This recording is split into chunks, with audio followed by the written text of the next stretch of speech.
Donc nous nous retrouvons aujourd'hui et demain sur ce sommet mythique du Vallier, qui n'est pas le plus haut du Couserans, puisque le plus haut du Couserans est le Maubermet, mais c'est véritablement le sommet mythique de, je dirais, de l'Ariège de l'Ouest.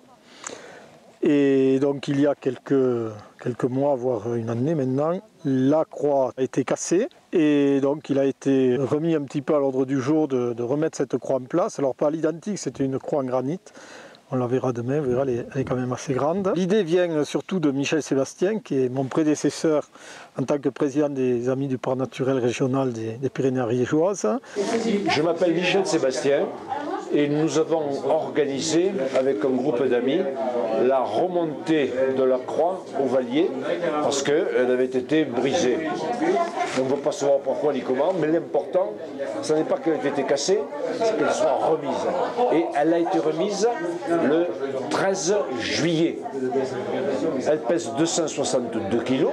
Elle a donc été remontée par hélicoptère et nous espérons que celle-là résistera à la sottise. Cette initiative donc, a été lancée par Michel Sébastien au travers de deux associations, donc les Amis du Parc, mais surtout au travers de l'association qui a financé en grande partie cette opération, que préside Michel Sébastien. Lui aussi, comme le disait Jean-Louis, n'est pas croyant, hein, et même il se dit mécréant. Il dit souvent, moi le mécréant, je place des croix sur les sommets ariégeois.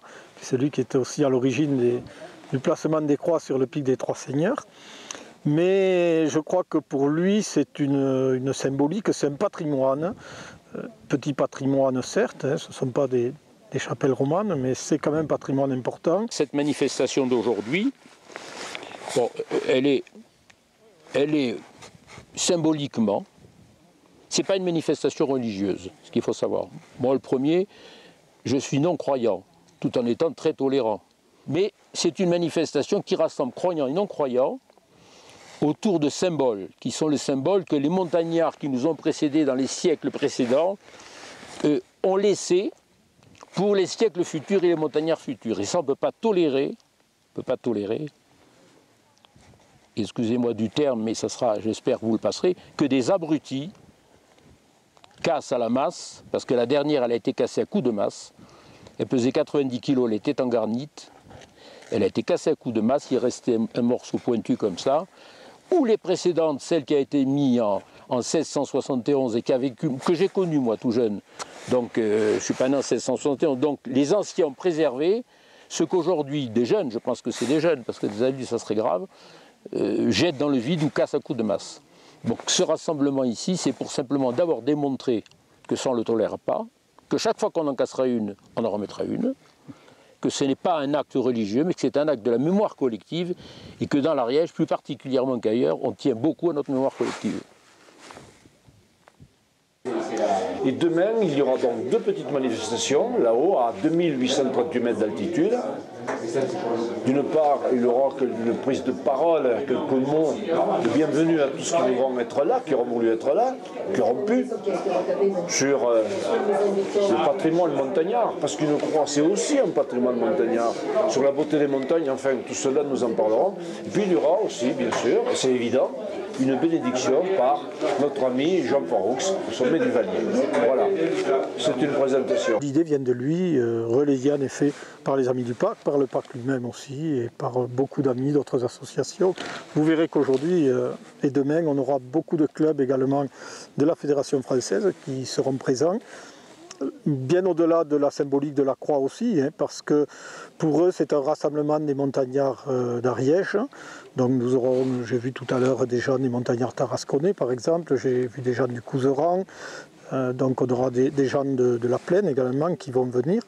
Donc c'est un grand rassemblement, hein, soit pour les croyants ou les non-croyants. Bon, pour les croyants c'est vrai qu'il y a une autre symbolique, hein, une autre idée derrière. Pour les non-croyants je pense que ils ont toujours vu ces croix. Moi, j'ai toujours vu des croix aux Trois Seigneurs, des croix au Vallier, des croix au col de la Crouzette, par exemple. Hein, et un petit peu partout, à beaucoup de croisements de chemins dans nos villages, etc. On a toujours vu des croix, ce sont des points de repère.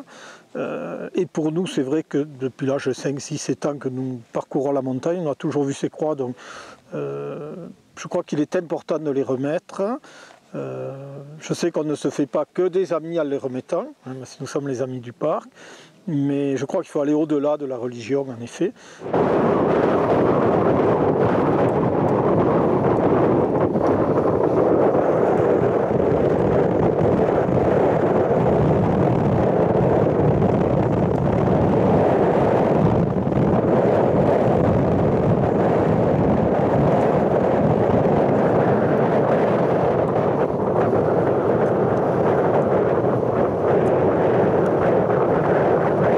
Pourquoi existe-t-il un pic qui s'appelle Vallier? Il n'existe pas beaucoup de pics dans les Pyrénées qui portent le nom de saint. Il y a bien le Saint-Barthélemy dans l'Ariège. Mais si vous cherchez, il n'y en a pas beaucoup. On a d'autres pics. Mais les pics consacrés à des saints, on n'en a pas beaucoup. Et d'autre part, ils portent le nom des...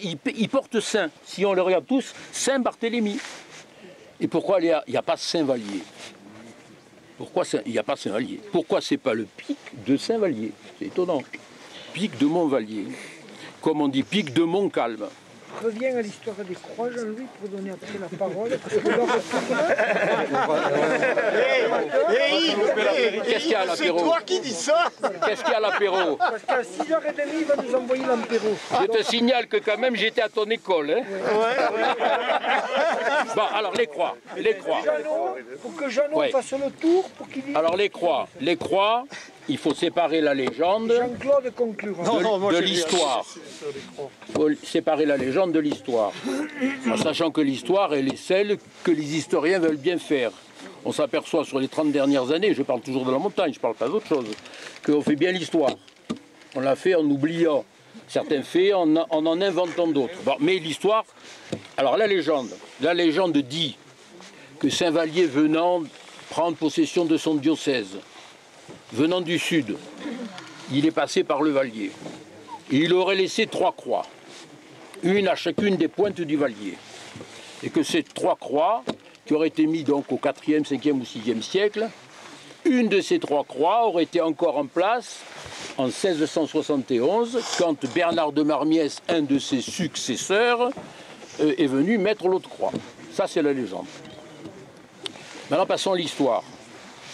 L'histoire, elle est que il existe au sommet du Vallier, tous ceux qui ont mon âge, ou même ceux qui sont un peu plus jeunes, l'ont vu, il existait une croix en calcaire blanc, 50 cm de haut, 53 sur les 2 branches, qui avait été posée, c'était inscrit dessus, en 1671. Alors, 12, pardon. En 1672. Cette croix, elle a été posée par Bernard de Marmiès. Alors, Bernard de Marmiès, ce fut un grand évêque du Couserans. Quand Bernard de Marmiès est arrivé, le Couserans était en mauvais état. Il faut savoir aussi qu'à la fin du XVIe siècle, donc 80 ans avant ou 100 ans avant, on avait brûlé les dernières sorcières sur la place de Seix. D'ailleurs, il existe toujours, c'est dommage que Christine Tecky ne soit pas là, à Seix, il y a la rue des 3 sorcières. On avait brûlé 3 sorcières. Donc le Couserans était en mauvais état et Bernard de Marmiès a été, non pas un évangélisateur comme Saint-Vallier, mais a réorganisé le diocèse. Et lorsque son oraison funèbre a été faite, c'est important par rapport à la croix, vous verrez pourquoi. Parce qu'il y a des doutes sur qui a porté la croix. Quand l'oraison funèbre a été faite par l'archidiacre de Rieux, de l'évêché de Rieux, en 1680 quand il est mort, l'archidiacre a dit il a parcouru son diocèse constamment pendant tout qu'il était évêque, et puis même sur les montagnes. Il le dit dans son oraison. Donc ça confirme que cet évêque était montagnard. Donc cette croix, l'inscription veut dire, pour ceux qui l'interprètent, il y a plusieurs interprétations. Claude Urban a eu une interprétation, mais celle qui est la plus réaliste, c'est celle de Hippolyte Macrayuc d'Emery, qui dit cette croix a été posée en souvenir des évêques. Les évêques l'ont posée. Bon. Ce qui confirmerait qu'avant il y avait eu des croix. Donc qui confirmerait la légende, mais ça on n'a aucune preuve. Bon, cette croix, elle a été mise en procession. On a pensé longtemps que cette procession était venue de Seix. C'était pas possible. Donc cette procession, elle ne peut être venue que par Bethmal. Bethmal, le vallon des Chélets, le portette des Chélets, Espugue, le Pécouche, ici, coupé au-dessus, et le Vallier. Donc on est en droit de penser que la croix qui existait jusqu'en décembre 2002, au portet d'Échelay, ce que l'on appelle pour certains le col de la Crouzette, était une croix qui avait été mise le même jour, pour plusieurs raisons, même si elle n'était pas gravée, parce que c'était le même calcaire. Ces croix avaient été faites avant, elles n'ont pas été faites sur place. Elle était à la même dimension, elle faisait 50 de haut toujours et 52 de large au lieu de 53.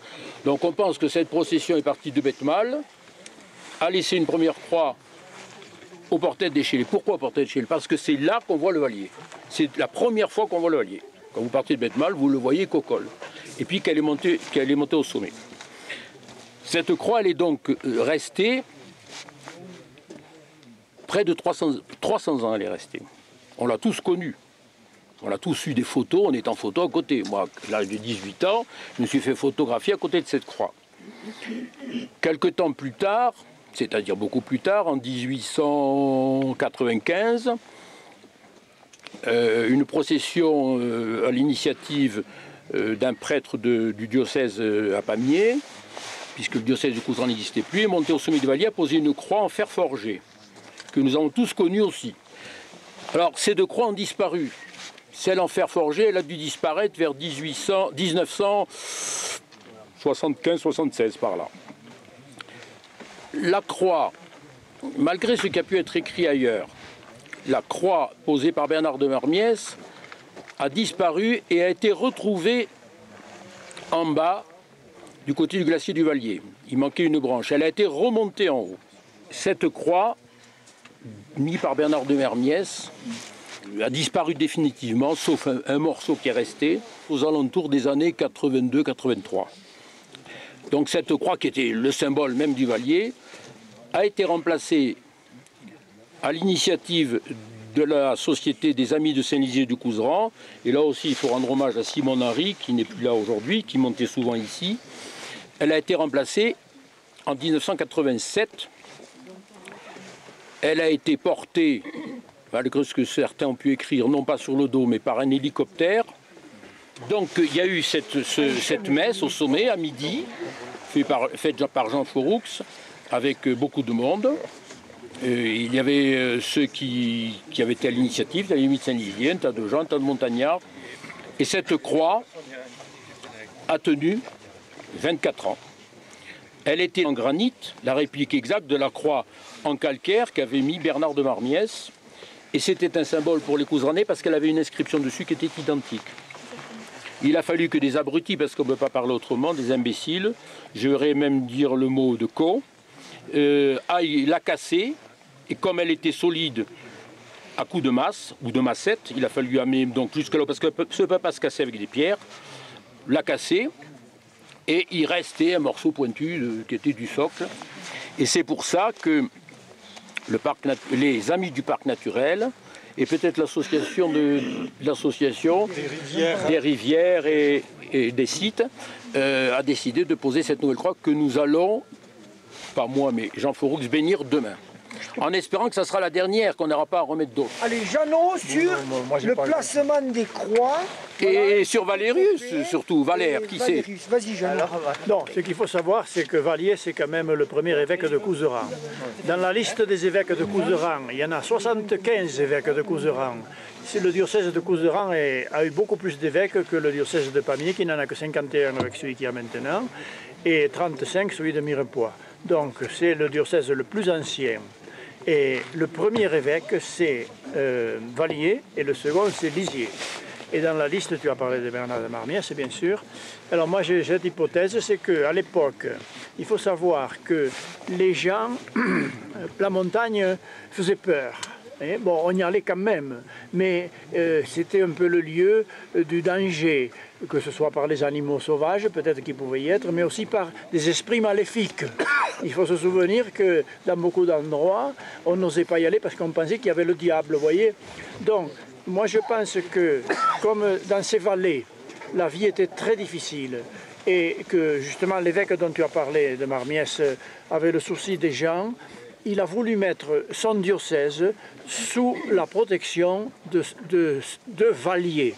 Vallier. Vallier, premier évêque de Couserans. C'était le maître sous la protection de la croix et la protection du Saint. Et il me semble, moi, que le nom de Vallier est venu à ce moment-là. Quand on a placé cette croix, on a appelé aussi le mont Vallier. Parce que ça devenait le mont tutélaire qui pouvait justement être vu de toutes les vallées du Couserans et qui pouvait donc permettre aux gens qui, à cette époque-là, évidemment, il n'y avait pas de sécurité sociale, il n'y avait pas de protection civile, ils cherchaient un peu une protection, si vous voulez, spirituelle, quoi, morale. Et ils se raccrochaient à ce qu'ils pouvaient.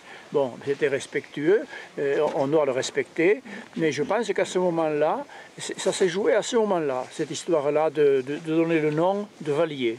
Parce que, oui, par la bonne raison, c'est qu'il y a dom episcope in altis posuere. Ça veut dire donc que si c'est Marmiès qui a mis ça, bon, ça veut dire qu'il l'a fait, lui, l'évêque, d'accord, mais en mettant le premier évêque de Couserans, en donnant le nom de la montagne au premier évêque de Couserans, voilà, et qui était considéré déjà à ce moment-là comme saint. Donc on pouvait le prendre comme protecteur en même temps que la croix.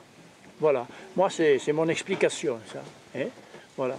Quant à cette croix, je termine. Vas-y. Cette croix de 1672, j'ai eu la chance de pouvoir récupérer le morceau principal. Car je suis descendu dans la face nord, effectivement, un jour où j'avais vu une pierre blanche. J'ai dit quand même, il faut que j'aille voir. Je suis descendu d'une 50aine de mètres et j'ai ramené le morceau.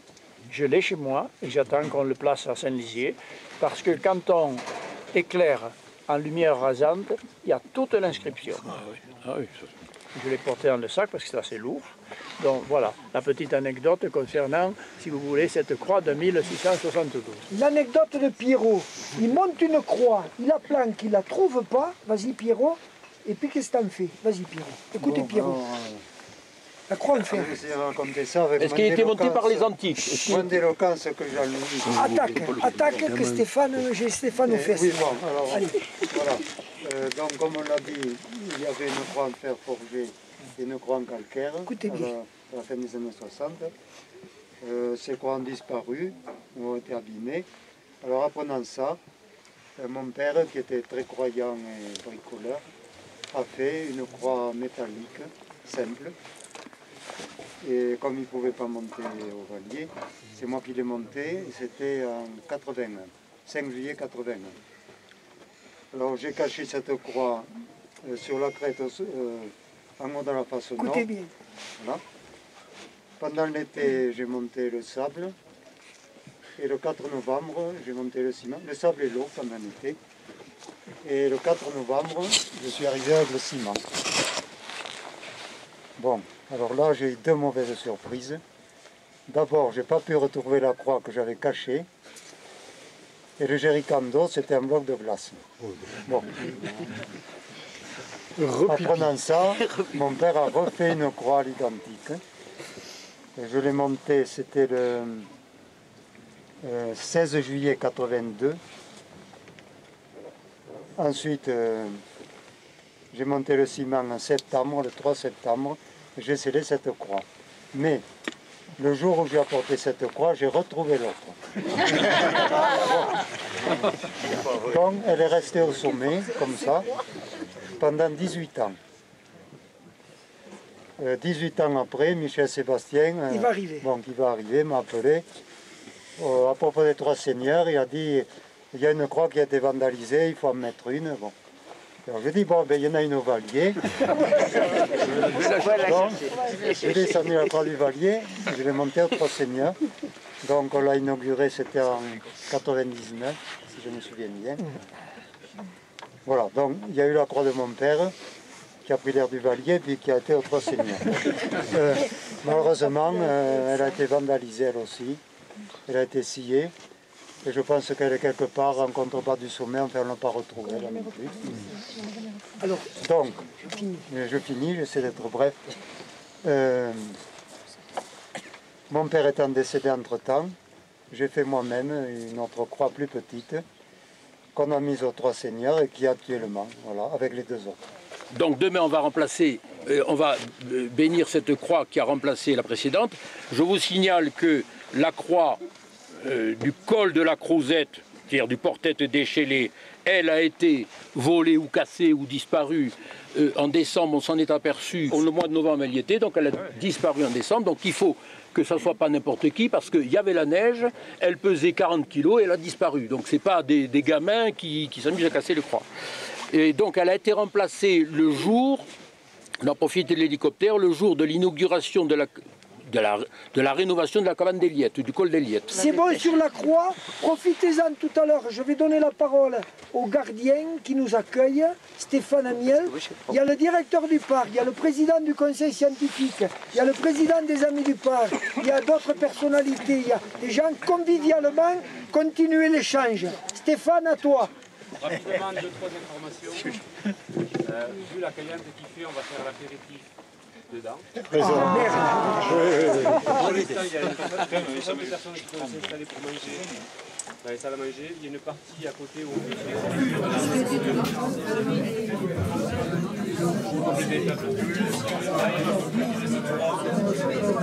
Pardon. Pour ceux qui veulent manger au premier service, il reste 3 places ici à haut.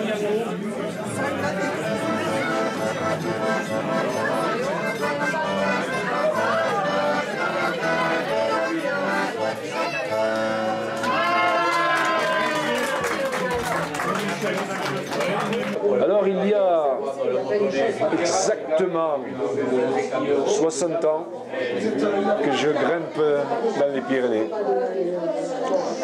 Je suis resté pyrénéen, je suis très peu sorti de la chaîne et j'en ai été ravi. La montagne m'a tout apporté. D'abord le sens aigu de l'effort. Si on n'a pas le sens de l'effort, ce n'est pas la peine d'aller à la montagne. Ensuite, une beauté extraordinaire qui confine à la sérénité. Souvent, je me suis retrouvé sur des sommets, ou enneigés ou non, me croyant ailleurs, parce que il y a là la puissance de la montagne, le beau qui vous imprègne et qui vous transcende. Donc voilà pourquoi je continue après 60 ans à gravir les montagnes, beaucoup moins vite qu'avant, mais toujours avec autant de passion, d'envie, de plaisir. C'est un peu plus difficile quand même, il faut le dire aussi, eu égard au fait que le muscle il se fatigue davantage. Alors j'ai parcouru toute la chaîne, du nord au sud, de l'est à l'ouest, puis j'ai commis un petit livre qui vient de sortir et qui s'intitule Le vieil homme et la montagne. Je voulais signer Mingway le Petit, puis je l'ai pas osé, eu égard au vieil homme et la mer. Voilà, alors la montagne nous apporte tout, nous apporte l'essentiel, nous apporte la pugnacité, j'y insiste, la sérénité, mais aussi, et peut-être surtout, l'humilité. Qu'est-ce que nous sommes à l'égard des parois? Qu'est-ce que nous sommes à l'égard des grands pics? Nous sommes peu. Nous devons rester humbles. Et si la montagne nous a apporté à la fois la pugnacité et l'humilité, elle nous aura donné une sacrée leçon d'humanité au sens très large du terme. Nous sommes ici dans un site extraordinaire et nous allons passer 2 jours d'amitié, 2 jours de franche camaraderie. Ce soir, je crois qu'au refuge, ça va être très sympathique.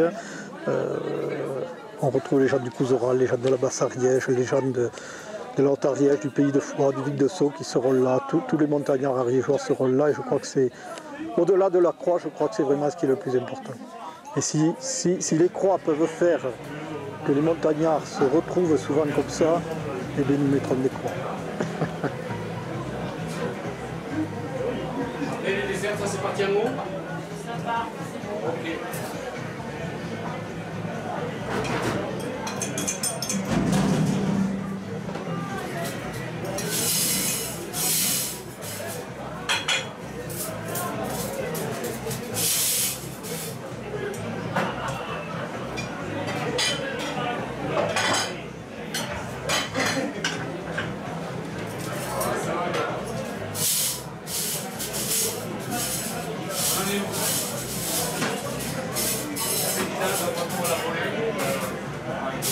Je suis ici avec tous les copains, parce que bon, c'est un peu notre coin. C'est notre coin à plusieurs titres. D'abord parce que quand on était gosse, un peu moins maintenant pour les jeunes d'aujourd'hui, mais quand on était gosse, nous, il fallait faire le Vallier. Il fallait avoir fait le Vallier une fois dans sa vie. Et plus on le faisait jeune, mieux c'était, parce que c'était important de dire aux copains au collège, je suis allé au Vallier. Même si du premier coup on n'arrivait pas au sommet, mais on disait qu'on y avait été. Alors on ne passait pas par ici, parce que d'abord le refuge il existait, il était ruiné, il n'y avait pas la longue route que vous avez faite tout à l'heure jusqu'à la maison du Vallier, donc on passait par l'autre côté, c'est-à-dire qu'on venait depuis Sex, on arrivait à ce col qui est le col de la Palle de Peyre-Blanc, on traversait l'Esquino d'Azé, les chines d'âne que les gens de l'hygiène ont appelé le Petit Vallier, mais ça n'a jamais été le Petit Vallier, l'Esquino d'Azé. Au col de Faustin, on montait au Vallier et on était content, on rentrait et tout fier. C'était l'époque de la conquête de l'Himalaya, c'était l'époque quand Herzog était monté en haut de l'Annapurna, c'était notre Annapurna pour nous. Donc c'était important.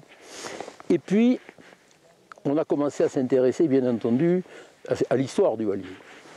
L'histoire des croix, l'histoire des ascensions, les premiers qu'il avait fait, l'histoire des cabanes. Et c'est comme ça qu'on s'est intéressé au refuge des Estagnoux, où on s'est aperçu ce qu'on appelait l'abri des Estagnoux, qui avait été démoli pendant la guerre. On ne peut pas le reprocher, mais aux passeurs, c'est-à-dire aux gens qui fuyaient l'occupation nazie et qui, pour se chauffer, parce qu'ils passaient en plein hiver et souvent avec des chaussures de ville. Vous voyez, aujourd'hui, on est en plein été, il fait froid. Imaginez en plein hiver au même endroit avec des chaussures de ville, hein, ou même des baskets.